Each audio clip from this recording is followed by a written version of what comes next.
بسم اللہ الرحمن الرحیم۔ ناظرین، پروگرام کرنٹ افیئر کے ساتھ آپ کا میزبان سید آصف علی حمدانی حاضر خدمت ہے۔ ناظرین، القادر ٹرسٹ کی آج ہائرنگ ہوئی اڈیالہ جیل کے اندر، اور آج وکلاء نے دلائل دینے تھے عمران خان کی طرف سے، لیکن عمران خان نے وکلاء کے بجائے وہ براہ راست جو ہے وہ خود انہوں نے دلائل دیے جج صاحب کو، اور انہوں نے جج صاحب کو واضح طور پہ پورا کیس سمجھایا کہ یہ کیس القادر ٹرسٹ کا ہے کیا۔ انہوں نے کہا کہ 190 ملین پاؤنڈ جو ہے وہ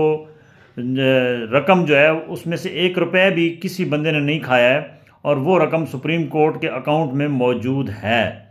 اور وہ ریکوری کیونکہ عدلیہ کے ذریعے ہوئی تھی، لہٰذا وہ عدلیہ کے پاس ہی پیسے موجود ہیں۔ انہوں نے کہا کہ حکومت اپنے اندر جرت پیدا کرے اور وہ پیسے حکومت لے نا، اس میں سے تو 1 روپے کی بھی ہیرا پھیری نہیں کی گئی ہے۔ دوسرا، انہوں نے کہا کہ ہم نے ایک ٹرسٹ بنایا، اور ٹرسٹ کے زیر اہتمام ہم نے پاکستان میں پہلی مرتبہ خاتم النبیین حضرت محمد مصطفیٰ صلی اللہ علیہ وسلم کی سیرت کے اوپر ایک یونیورسٹی قائم کی۔ انہوں نے کہا کہ یہ میرا جو وہاں پہ ہے اس نیک مقصد کے لیے یہ جو یونیورسٹی ہے، اس کے اندر بچے جو ہے وہ سیرت النبی صلی اللہ علیہ وسلم سے ابھی جو ہے وہ ان تعلیمات سے آراستہ ہو رہے ہیں، اور تعلیم کا سلسلہ جو ہے وہ زور و شور سے فزیکلی جاری ہے۔ انہوں نے یہ بھی واضح کیا کہ اس ٹرسٹ کے تحت ہم نے کوئی کہیں سے 1 روپے کی بھی نہ کرپشن کی ہے، نہ ہم نے کہیں پہ کوئی مس یوز کیا ہے، اور انہوں نے کہا کہ اگر جرت ہے تو آپ جو ہے وہ ملک ریاض کو پکڑیں۔ ملک ریاض کے بارے میں انہوں نے کہا جی کہ ملک ریاض نے اگر پیسہ چوری کر کے لے کر گیا ہے تو وہ وہاں پہ پیسہ گورنمنٹ کو کام تھا کہ وہ ریکوری کرتی، گورنمنٹ نے ریکوری نہیں کی، وہاں کی عدالت نے جو ہے وہ پیسہ منجمد کر کے وہ حکومت پاکستان کے حوالے کیا تھا، جو کہ سپریم کورٹ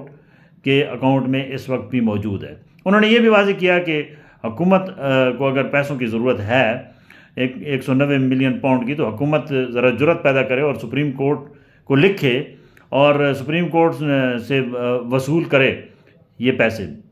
دوسری جانب انہوں نے کہا کہ میرے اوپر جتنے بھی یہ الزامات لگائے جا رہے ہیں، مجھے پتہ ہے کہ آپ نے مجھے سزا ہر صورت میں دینی ہے۔ انہوں نے جج صاحب کو مخاطب کر کے کہا کہ جج صاحب، مجھے پتہ ہے کہ آپ کے ہاتھ میں کچھ بھی نہیں ہے، آپ انصاف نہیں دے سکتے، تو آپ میرے لیے بڑا اعزاز ہوگا کہ میں سیرت النبی صلی اللہ علیہ وسلم یونیورسٹی کی جو ہے کیس ہے اس میں اگر مجھے سزا ہوتی ہے تو میرے لیے یہ بہت بڑا اعزاز ہوگا۔ عمران خان کی اس سٹیٹمنٹ کے بعد جو ہے وہ جج صاحب مکمل طور پہ خاموش ہو گئے، اور جج صاحب ریئیکشن دیکھتے رہے ان کے چہرے کا، خان صاحب کے، کہ یہ کس طریقے سے دلائل دے رہے ہیں وکیل کی جگہ پہ۔ القادر ٹرسٹ کا جو معاملہ ہے وہ بالکل وہ نزدیک پہنچ چکا ہے، اس کا فیصلہ عمران خان کو پتہ ہے کیا ہونا ہے۔ عمران خان کو اس میں سزا ہونی ہے، بشرا بی بی کو بھی ہونی ہے، زلفی بخاری کو بھی ہونی ہے، یہ اس بات پہ تو کوئی شک ہی نہیں ہے کہ ان کے حق میں فیصلہ کبھی بھی نہیں ہوگا۔ لیکن ایک بات ضرور ہے کہ عمران خان نے جتنے نمل یونیورسٹی بنائی وہ بھی کامیاب ہے، اور یہ جو سیرت النبی صحابہ کے قریب جو یہ یونیورسٹی القادر کے نام سے بنائی گئی ہے، اس کے اندر بھی بچے جو ہے وہ زیور تعلیم سے آراستہ ہو رہے ہیں۔ پاکستان میں جتنے آپ مدارس دیکھ لیں یا بڑی جامعات دیکھ لیں، ان کے اندر بھی چندہ سسٹم ہے، مختلف ملکوں سے چندہ لیا جاتا ہے، اور جتنے بھی اخراجات ہیں وہ کمرشل ایکٹیویٹیز، چیریٹی شوز اور مختلف ذرائع سے لیے جاتے ہیں، اور اس میں مخیر حضرات کا جو پیسہ آتا ہے ان سے یہ نہیں پوچھا جاتا کہ یہ حلال کا پیسہ ہے یا حرام کا، اس میں جناب حلال کا بھی ہوتا ہے، حرام کا بھی ہوتا ہے، اور یہ کوئی نیا کنسیپٹ نہیں ہے۔ لیکن کیونکہ عمران خان اس وقت زیر عتاب ہے، تو عمران خان کے لیے اب ہر اس کیس کی سزا ہوگی جو انہوں نے کام کیے ہیں، وہ جرم کا ان کو سزا ملے گی، چاہے وہ اچھا کام کیا ہے چاہے وہ برا کام کیا ہے، لیکن سزا ان کے لکھ دی گئی ہے۔ کوئی قدرت کا نظام ہے کہ کوئی حالات تبدیل ہوں تو یہ سزائیں ان کی ختم ہوں، بصورت دیگر عمران خان کو ایک سے ایک کیس میں جو ہے وہ